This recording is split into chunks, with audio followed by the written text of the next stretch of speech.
car engine detailing for beginners.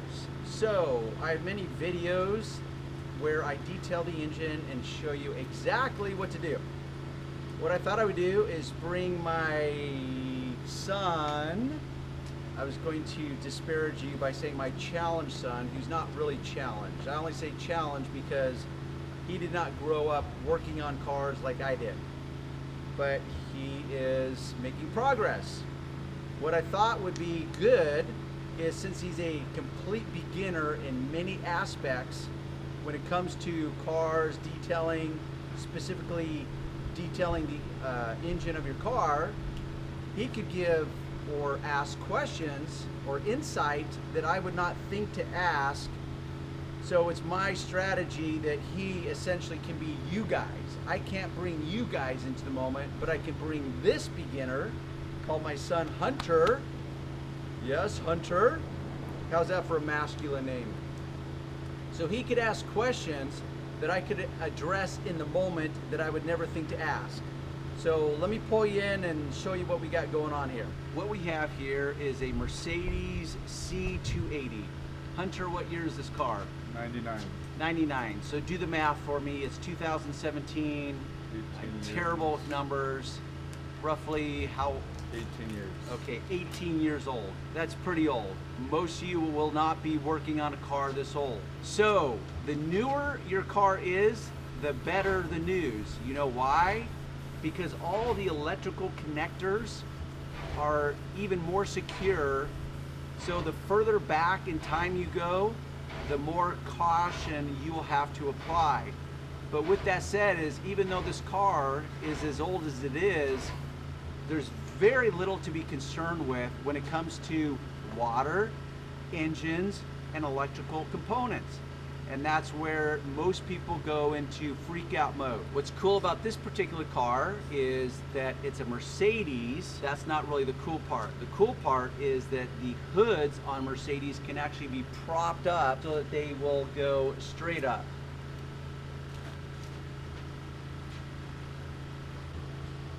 So these have releases, and you have to do both sides kind of simultaneously.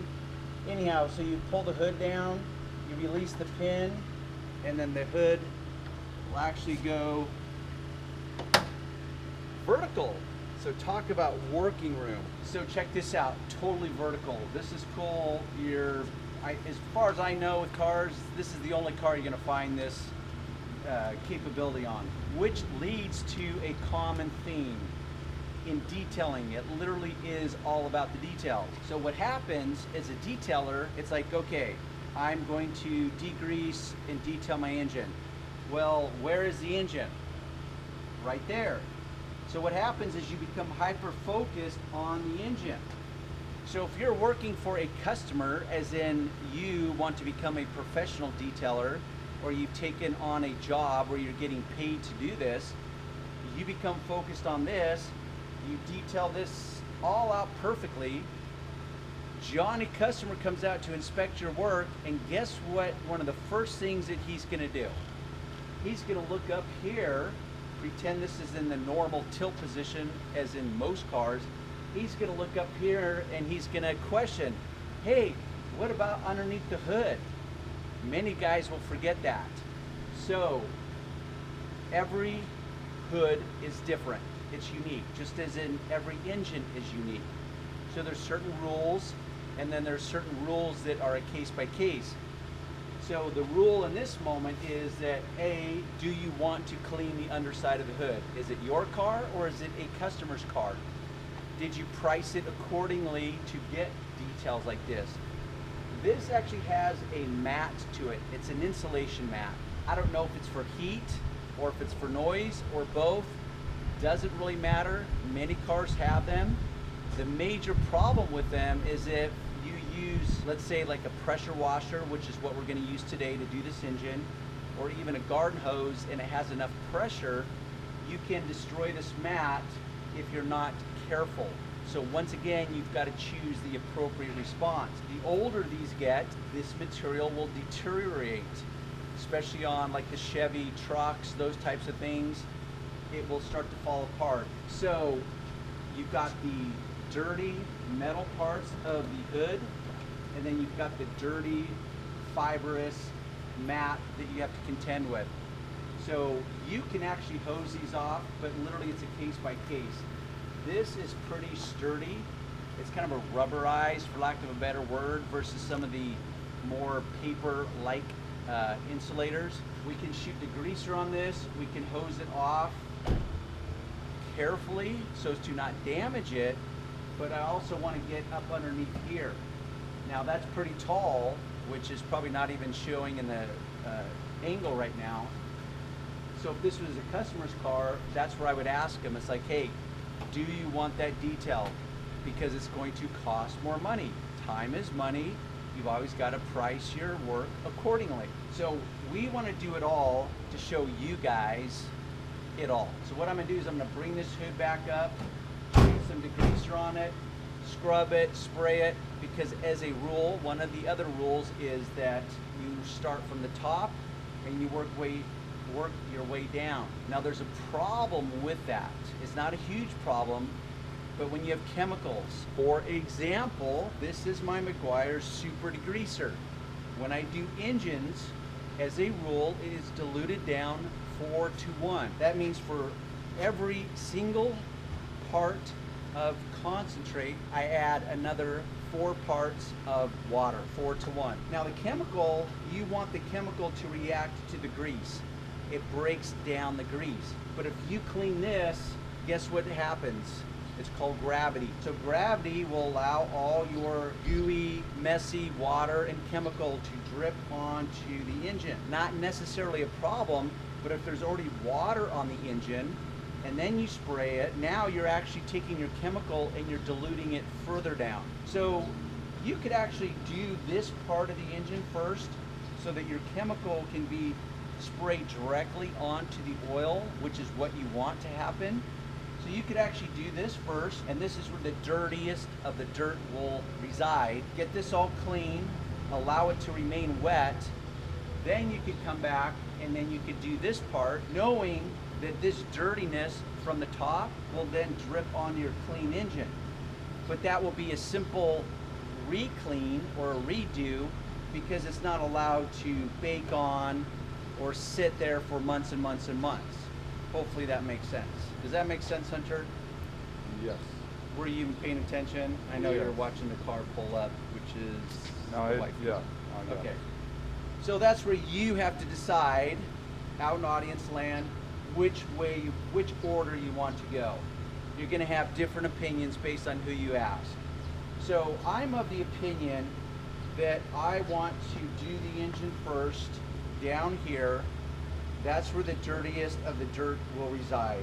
You'll have likely some little oil leaks or some major oil leaks. I want to attack those first. So my opinion, to repeat, is to do the engine itself, get that all cleaned. That's going to be where the heaviest of the grease and dirt is. Then I'm going to clean the top, allow it to drip down on my clean engine, and then quickly or afterwards hose this off very easily. That's the order I'm going to choose. You decide what order you want to go into. Now I keep pointing down to here, and Hunter asked, hey Dad, why do you keep pointing down to there? Because down underneath here is your engine block. You've got the heads. This is a V6 engine, and if you don't know about engines, that means that the cylinders are engineered in a V shape. So you've got 3 cylinders on this side, 3 on this side, and they work like this. On top of the cylinders, you have what's called the heads. There's going to be certain places of any engine that are notorious for leaking oil. It could be the valve cover gasket. So there's certain places, and it's a case by case. The simple answer is that you just look. It doesn't really matter where it's leaking from. When you want to detail the engine, you want to get that clean. So you look and you assess. Because on the top part of the engine and to the side of the engine itself, you have the components. Like right here, I have the intake. This is where the air filter is. So your engine sucks in air, goes into the airflow sensor, which is here. That's an area that if you're a car guy that you're going to be worried about is the airflow sensor. You've got your intake manifold on the top here. You've got the pistons, the heads, all that down here. You've got the engine block. You've got the belt that runs the different accessories. You've got the smog pump, air conditioning pump. So you've got all these components. So you've got the stuff on the side, you've got the stuff on top, and then you've got the main engine block underneath. Never mind, in the front, you've got the radiator, which cools the water that circulates through the engine to keep it cool. So you've got, if you start dissecting an engine, it is made up of endless details. So that's, as a detailer, that's what you got to think about is all the details, and you've got to kind of dissect it. Not to make it seem overwhelming for you, because it is pretty straightforward. So here's the simple strategy or process. You take an engine that is either cool or semi-warm. How do you determine what's too warm versus too hot? Because there's many people that say you never get a hot engine wet because you could crack a head or a block, whatever. Whether that's true or not is irrelevant. I just apply caution, and so I'm not going to spray down an engine that is smoking hot. So too hot to me is if I can put my hand on the engine and I can leave it there for approximately a minute. Now it will get very hot, and at a minute it's be like, okay, my hand is starting to cook.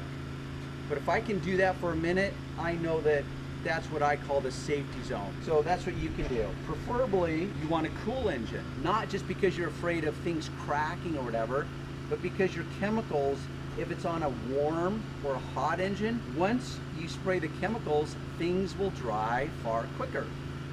So once the chemical has dried, it stops that chemical reaction. So I want things to actually stay wet, so it allows for what's called dwell time, for that chemical to do what it's supposed to do, break down the oils and the grease. So you take a cool engine, you spray it with degreaser.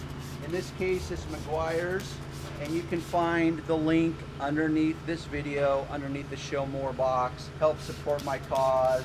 Just hypothetically, if you want to do that, it will open up into a window in Amazon. You can get yourself your own degreaser. It comes in a gallon size. For any do-it-yourselfer, you may think that that's overkill because it's a concentrate. You can dilute it down anywhere from 4-to-1 down to 10-to-1 based on the cleaning you're trying to do. Like I said, this is diluted down 4-to-1 when I'm doing engines. So you've got your cool engine, you spray it, you hose it off, you blow it off with a blower. If you want to apply some type of dressing so it's shiny and glossy, then that's what you do. But that's the Reader's Digest version. Those are the steps. This engine happens to be cool. We're in the shade. I don't really have to be overly concerned with the drying time.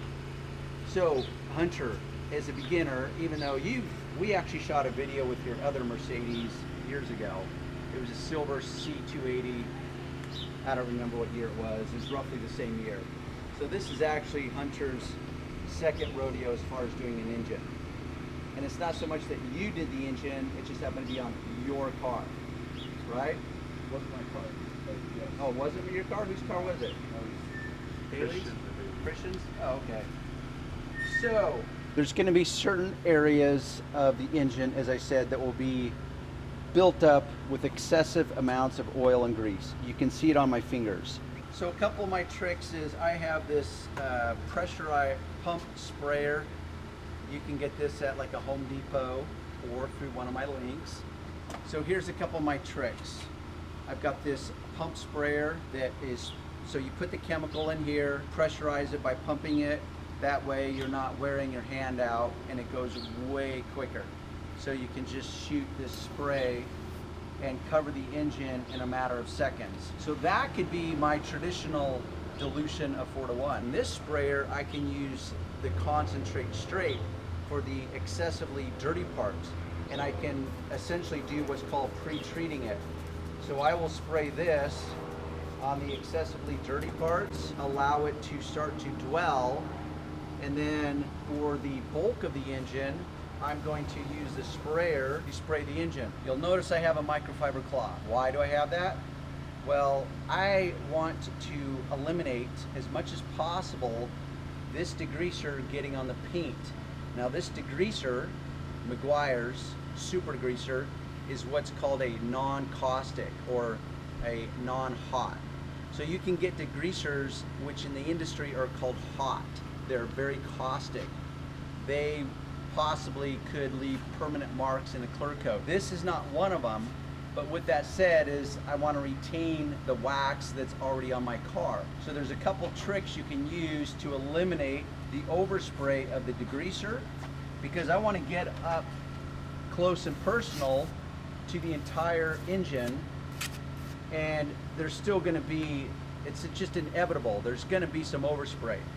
So you can take a hose and you can hose down the panels of your car, or you can take it even one step further, is before you even do this, you can wipe the perimeter of the engine down, and you can actually lay some paste wax on the fenders, and that will literally be a barrier, like a sacrificial barrier. So if you get any overspray on it, it's actually getting on the wax, not your paint. I don't go through that steps because I know personally it's just a non-issue with this degreaser, but you may be picking a different degreaser and you may not know if that's going to be a problem or not until it's too late. So that's a little strategy. So at this point, I'm just going to hose the engine down with the degreaser, and I'm going to get everywhere. Now, Hunter, is anything scary coming to mind or concern? No. Okay, one of the areas that most people are concerned with is electrical parts. So just know that electrical parts, if you really analyze them, they're sealed very tightly.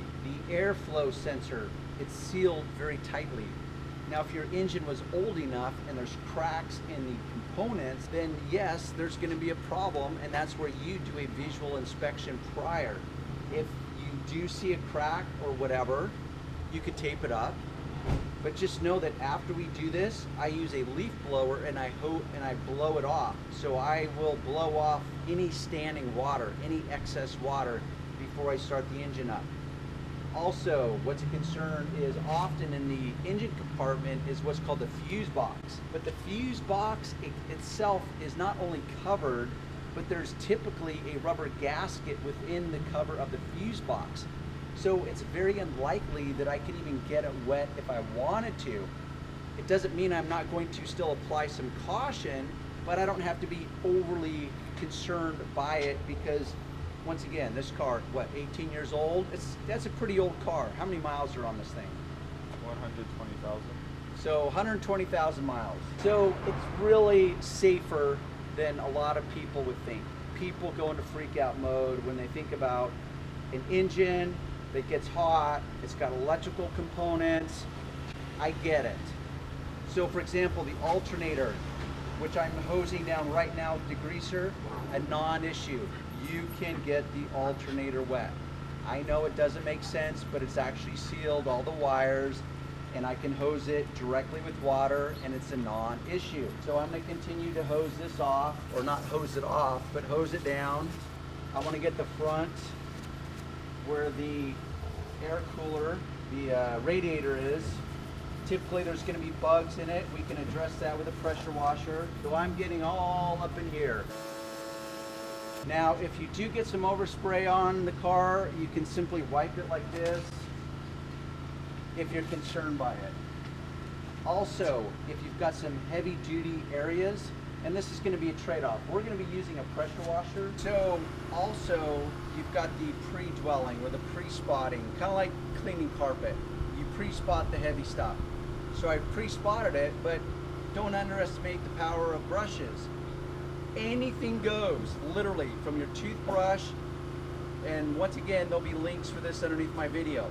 So here I have a brush that I use for wheels, engines, whatever.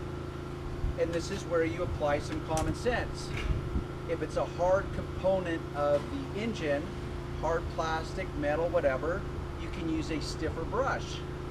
If it's some more delicate components of the engine, you use a softer brush or a smaller brush.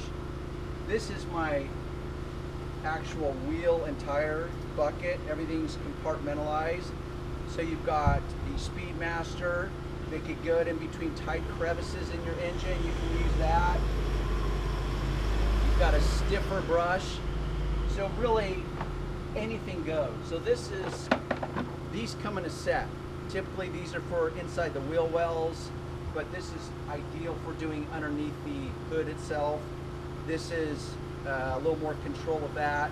So this is a good brush set to have. You can go with one of these brushes for the small intricate areas, and what you want to do is you're just trying to break down that oil and grease as much as possible. On most engines, honestly, especially if it's a newer engine, you're not going to have major oil leaks. It's just going to be an accumulation of dust and kind of an oily residue. So it's very straightforward on most newer engines. Now that this has been dwelling for a period of time, I'm going to reapply my degreaser in the event that some of it is dried. And having this wand is also very helpful because I have complete control as to where it's being aimed. And I'm not wearing out my forearm trying to pump that trigger of a traditional trigger bottle.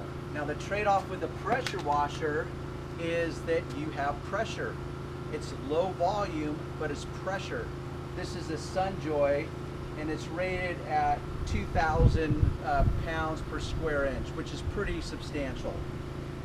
Just know, once again, common sense. At this tip, if I was to hold this against my hand, I would probably put a hole in my hand. But the further away I go, the less pressure. So you apply that same understanding with your engine. So you don't go in there totally hot and hold it at point blank range unless it's appropriate. Meaning, let's say it's against the engine block and there's heavy buildup of oil, then you can go in tighter. The more sensitive components, you pull back. So you allow it to be softer as far as the spray. Right now I'm using a tip that says 40 degrees, which means it's got a 40-degree spray pattern. This one actually comes with different tips. I'm gonna go ahead and turn it on. Now what I'm gonna start with, since I'm not worried about it drying, I'm actually gonna start with the radiator because it's got all kinds of bugs and I can clean it.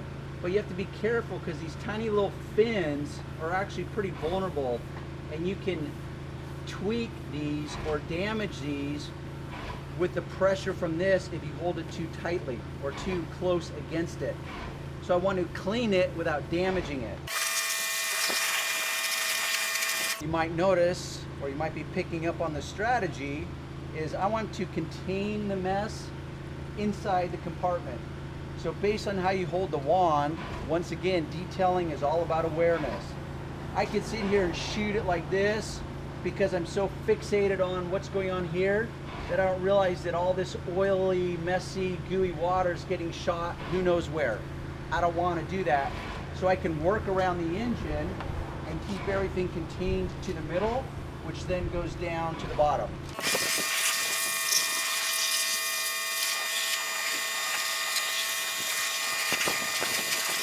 Now I'm going to do a visual and see if there's any extra buildup. And that's, once again, cool about a pressure washer is I can reach places with this wand that I'm not going to be able to get with just a garden hose attachment. If you've seen my other videos, as a rule, I just use a garden hose with a trigger attachment. This allows me to really get down and dirty with this extension. So there's some excessive buildup here. So between the chemical and the pressure, I can get it off.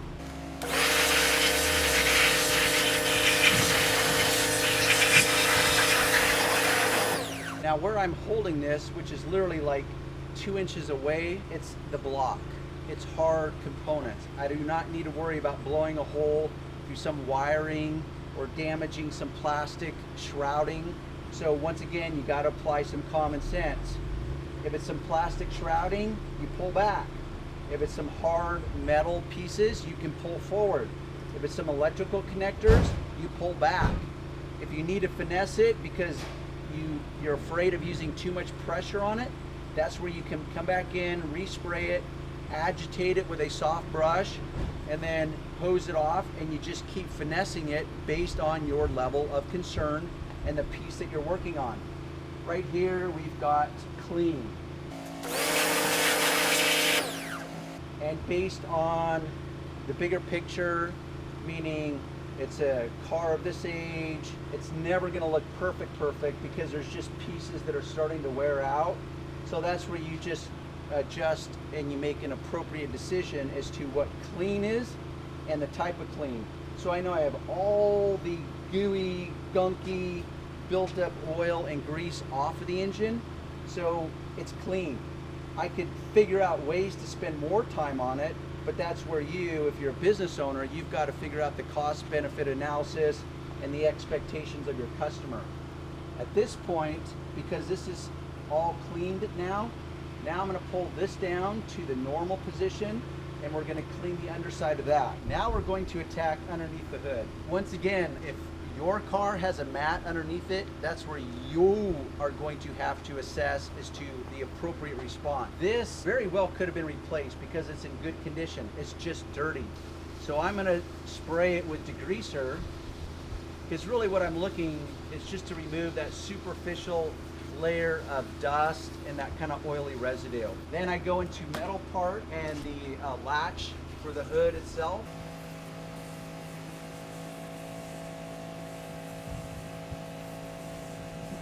Because up underneath here, up here, there's a lot of intricate parts.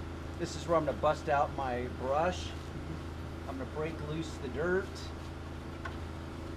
And I'm not, meaning, I'm kind of trying to simplify this to a degree, as in I'm not actually working for a customer. I just wanted to show you the steps. So this might be the point. If I was working for a customer, I'd break out a toothbrush.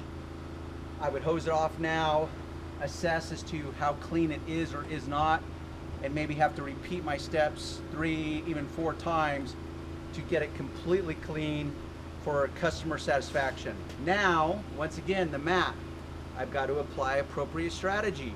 I'm not going in hot and 1 inch away because I don't want to blow the mat right off.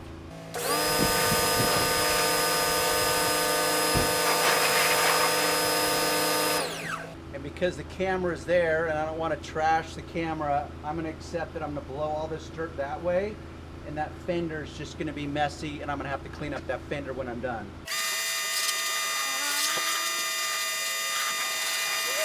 I guess it's not a problem that the mat is overly soaked. I mean, because it is porous. Yeah, good question, which I was going to address that. A couple things to know with these mats is because they're porous, as a rule, they will become saturated with lots and lots of dirt. Imagine it's like an air filter, except it's on the underside of your hood. So it just collects all this dirt. So as you're hosing it, you will see a disturbing amount of dirt that comes from that mat. But that's where you've got to accept the trade-offs of A, it's never going to be completely clean. So in many ways, cleaning this is purely for visual enhancement. We just want it to look clean versus knowing that it's truly clean. If Johnny customer or yourself really wanted it that clean, you would probably end up damaging it trying to get it perfectly clean. So you would just have to replace it. That would be the common sense approach, which in most cases is just unrealistic, put it that way. But you will get lots of dirt coming out.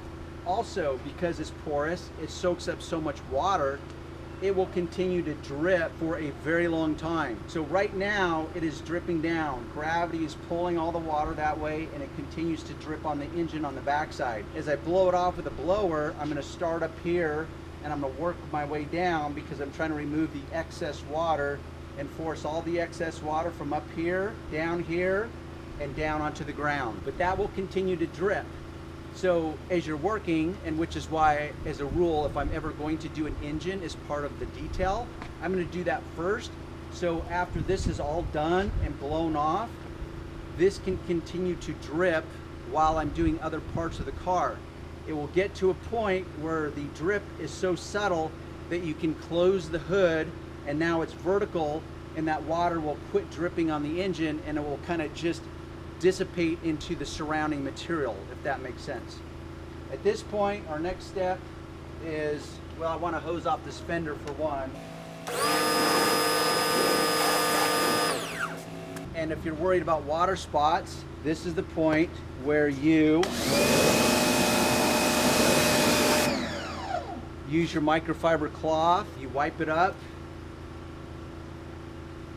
all the surrounding areas where you're worried about water spots. You've got the front windshield, you've got the fenders, wheels, whatever. Up here on the hood, then you can blow it off. So I'm gonna wipe this up. Next step, we're done degreasing the engine officially.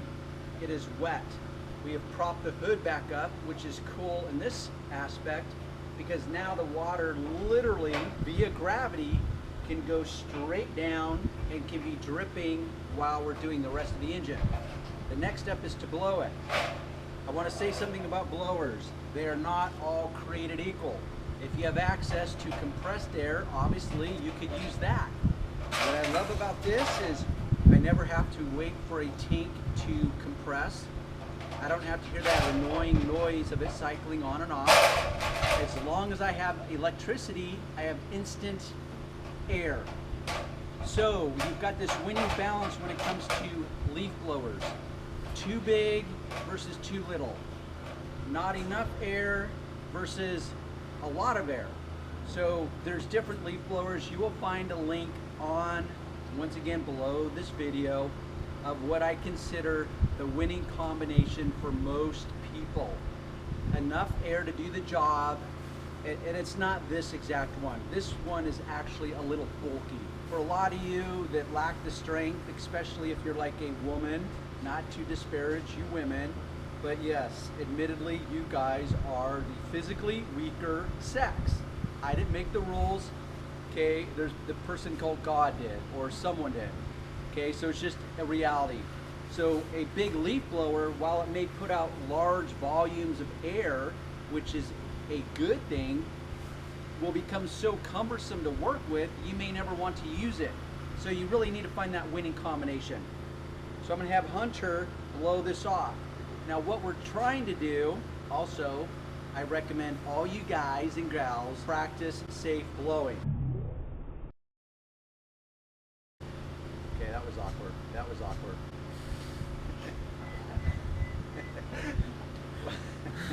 What I mean by that is ear protection. Safe blowing. That thing is loud. Okay, all you young bucks, you won't appreciate all your faculties right now. You will disregard them because you think you're immortal. But when you get to be my age and your hearing starts going, your eyes start going, you think, gee, I wish I would have practiced safe blowing all those years. Buy some ear protection. These are actually from the gun industry because I'm a gun enthusiast. So whenever you guys work with me, you hate wearing these things. You know why? Because they just suck. I can't stand the noise of that because it literally hurts my ears. So it's up to Hunter as to whether he uses them or not. I personally prefer them. Goal of the blowing is to remove the standing excess water. It's not to dry this engine 100%. We're going to just blow out all the excess water from the different components. So there's going to be natural areas that the water will accumulate and it'll literally be like pooled up. We want to blow that away. We want to blow the components, electrical components. That's where most people as beginners will be overly cautious and they'll be like, oh, in case some water got in there, which is a good caution to follow, you might spend a little more time blowing those areas out to remove the possibility of any water getting in there. So we want to do that now, then we're going to start the engine. So Hunter, knock yourself out. Oh. And once again, as a rule, we start from the top and we work our way down.